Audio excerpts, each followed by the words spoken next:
ketika mereka mengumpulkan negara-negara yang bisa pengaruhi di UN itu, kalahlah dominasinya UN, Amerika di UN. Sementara Amerika jadi kesel, kayak gue nyumbang 20%-an ke UN, tapi gue nggak bisa ngatur UN. Makanya kita punya analisa bahwa tujuan Trump membuat Board of Peace ini adalah untuk menyaingi UN. Oke, terima kasih Mas Aiman. Kalau saya akan menjelaskan secara objektif dengan empirical evidence yang ada gitu ya. Kalau asumsi, tadi Prof. Ikrar udah punya asumsi, Mas Boni punya asumsi juga, tapi saya juga punya asumsi sih. Evidence based? Ya, jadi evidence based dulu nih. Oke, good. Kita timestamps-nya dulu. Jadi inisiasi 20 steps itu yang saya jelaskan itu ya, yang kemudian digoreng di medsos gitu ya. Inisiasi 20 steps itu adalah tanggal 29 September 2025 dari Trump.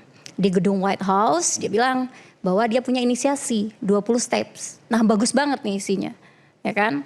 Habis itu ini dibawalah ke negara-negara GCC, mediatornya waktu itu adalah Mesir, Egypt dan juga Qatar. Untuk dibicarakan nih, Mesir, Qatar dan Turki. Jadi ini dibicarakanlah dengan negara-negara Teluk. Benar dari OKI dong? Organisasi Konferensi Islam. Ini enggak OKI dulu nih. Ini negara-negara mediator dulu. Ini setuju nggak negara-negara Teluk kalau misalnya 20 steps ini kayak gini gitu.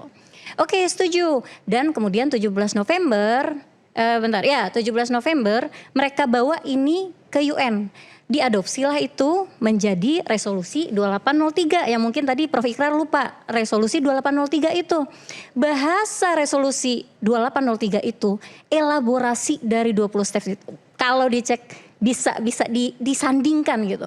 Nah, jadi dia step by step ini ya. Terus kemudian di Davos dideklarasikanlah charter. Nah, ini yang bermasalah nanti kita bahas. Tapi timestamps-nya dulu.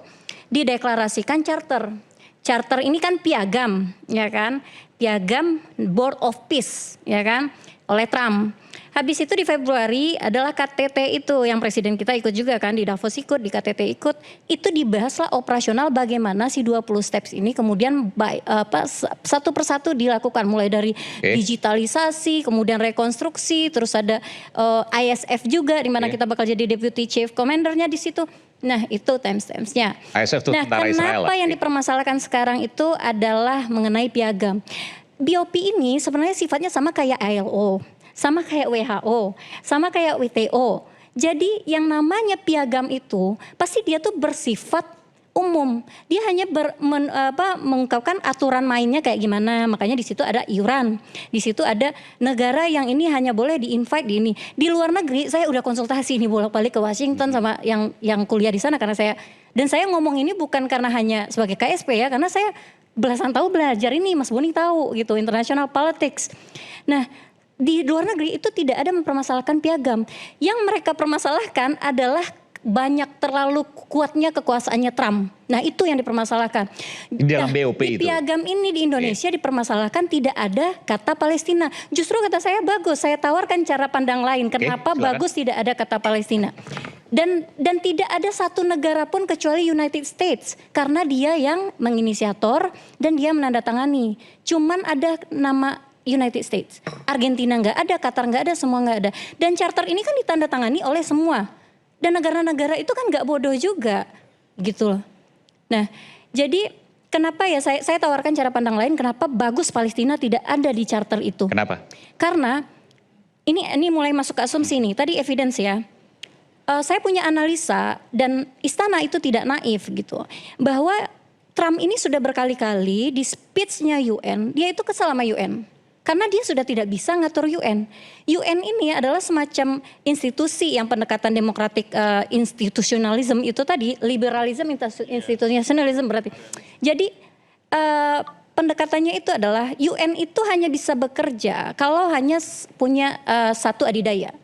Karena itu adalah alat adidaya sesungguhnya. Sementara dia punya 5 adidaya gitu maksudnya? Sekarang kita punya banyak adidaya. Ada Cina, ada Cina, ada Rusia, ada Amerika, yang mana ketika mereka mengumpulkan negara-negara yang bisa pengaruhi di UN itu, kalahlah dominasinya UN, Amerika di UN. Sementara Amerika jadi kesel, kayak gue nyumbang 20%-an ke UN, tapi gue nggak bisa ngatur UN.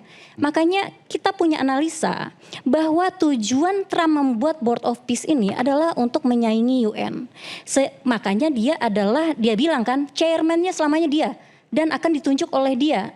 Nah itu bahaya kalau misalnya Palestina terikat di sana, bahwa Board of Peace ini hanya untuk Palestina, maka dengan kekuatan Amerika sebagai adidaya, kita nggak bisa keluar dari yakinkan kepada kami semua bahwa Board of Peace itu yang diinisiasi oleh Amerika, diikuti oleh Israel, dan Indonesia masuk di dalamnya, adalah berujung pada perdamaian Palestina, two-state solution. Kita nggak bicara soal Palestina semua atau Israel semua, tapi two-state solution, berdampingan secara damai. 1 million answers for that. Karena gak bisa ada yang bisa meyakinkan. Satu-satunya cara kalau misalnya ingin ada perdamaian di Timur Tengah, kan ini tadi. Kenapa namanya Board of Peace? Perdamaian. Ya mau apa, mau dibikin apa? Masa mau bikin Board of War, kita kan gak mau untuk ini. Kan dia pengen menyaingi UN nih. Paguyuban, retorikanya. Paguyuban menuju damai misalnya gitu. Tambahin Uta sedikit. Kenapa dasarnya gini, ya oke, sebentar, pertanyaan saya. Kenapa kemudian nama Board of Peace itu lalu kemudian orang punya ekspektasi yang begitu tinggi terhadap itu? Itu kan retorika Trump. Jadi waktu UN pertama kali dibentuk, itu 26 negara juga tuh. Sama sekali, sama benar kayak gini. Yang namanya satu negara juga tidak disebut. Saya lengkapi satu. Makanya satu menit aja. Menurut saya tuh memang penting sekali untuk melihat ini secara apa yang ada dulu nih, karena ini belum bekerja gitu loh. Board of Peace ini belum bekerja, jadi berikan waktu. Kalau misalnya tidak ini, berikan waktu setidaknya setahun. Satu pertanyaan saya lagi kita kemudian. Tinggal tarik diri aja kan gitu. Satu pertanyaan saya lagi. Kenapa Indonesia tidak diwajibkan untuk membayar iuran? Indonesia memang bukan Indonesia saja, semuanya tidak membayar iuran. Sekarang udah banyak negara membayar iuran. Indonesia yang dikontribusikan adalah 8.000 itu. 8.000 pasukan untuk ISF. Bukan iuran tapi 8.000 pasukan. 8.000 sampai sekarang kita tidak ada yang bayar 17T itu tidak ada sama sekali. Tapi harus ngirim 8.000. Tapi Saudi udah kirim. Amerika 10 miliar. Tapi harus ngirim 8.000 pasukan. Kan kita berkontribusi, kita kan sebagai negara anggota kita harus berkontribusi. Untuk di Palestina, untuk di Gaza. Ya kan udah dibagi, itu ada petanya, kita bagian bawah di Rafah. Islam. Saya ingin menanggapi tadi ya terkait empirical evidence itu ya. Kita bicara empiris di sini ya. Jadi gini, kenapa kita keberatan ketika Amerika ini menjadi induk BOP gitu kan? Karena fakta di lapangan Amerika itu adalah partner Israel ketika menggenosida Gaza. Jadi memang secara logika pun tuh nggak masuk gitu loh. Bagaimana pihak yang menggenosida, yang menjajah Gaza, yang menghancurkan Gaza, tiba-tiba dia muncul sebagai pihak pendamai. Ini kan sebetulnya sangat-sangat nggak logis sekali. Nah, dan juga. Oke, bentar situ satu dulu. Silakan. Latar belakang, jadi gini, latar belakang globalnya dulu ya. Ini kan Presiden Amerika, maksudnya nggak usah latar belakang dulu. Anda bisa menjawab itu? Ya, jadi mana logikanya? Amerika di bawah Trump itu sudah tidak percaya dengan agensi global seperti PBB. Karena tidak percaya itu, lalu dia bikin kelompok baru.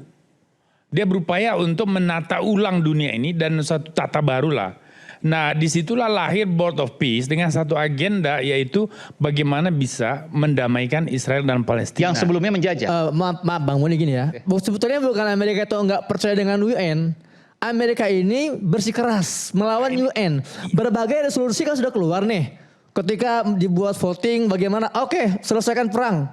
Semua sudah sepakat. Ini saya bicara Amerika menolak, itu masalahnya.